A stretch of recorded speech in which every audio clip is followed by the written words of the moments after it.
If you purchased the Pioneer head unit during the COVID years of 2020 to 2022, you might find that it's starting to fail with a white screen of death. The symptoms will start showing up when you start the vehicle and become more persistent as time goes on. You will get a bright white screen, sometimes with vertical lines through it or other major defects, including a lack of touch interactivity. The underlying cause of this is due to poor internal connectors and solder joints along the mainboard or ribbon cable. In that sense, it is comparable to the repair video I did to fix an LCD screen on an electric piano. But even better news, Pioneer has acknowledged that this is such a common problem that they have agreed to a courtesy repair of all head units that exhibit this problem, regardless of warranty status. So, it doesn't really pay to disassemble and repair it yourself. You can send it in and have a fully repaired unit back to you within about 2 weeks. Here's the complete process on how to do this. Step 1. Remove the head unit from your car.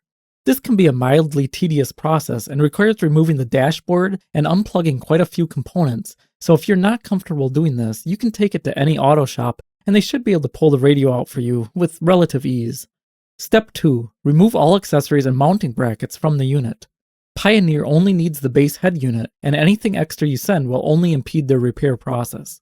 Keep all of it in a safe place at home. Step 3. Write or print a note that contains your name, mailing address, phone, and email.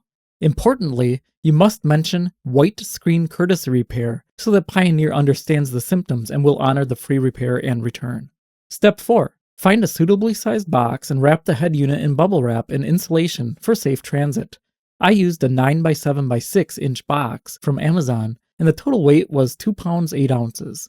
Package it up and include the note within it. Step 5. Create a shipment label addressed to Pioneer Factory Service West, 11814 Western Avenue, Stanton, California, 90680. I used PayPal's ShipStation service, which saved me quite a few dollars on postage compared to the local post office or USPS website. The cost was $9.95 for 4-day USPS Ground Advantage, or $15.42 for 2-day priority mail.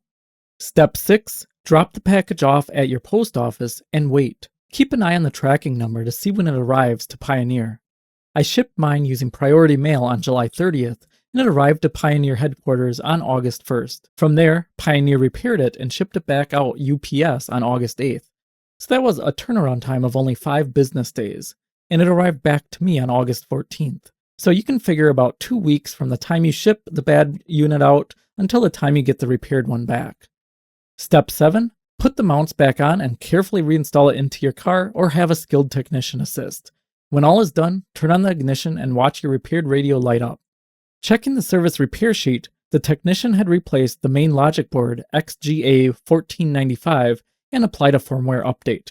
Over the phone, the technician also indicated that my suspicions were correct and that this flaw is due to dry or depleted solder points along the circuits due to defects in manufacturing.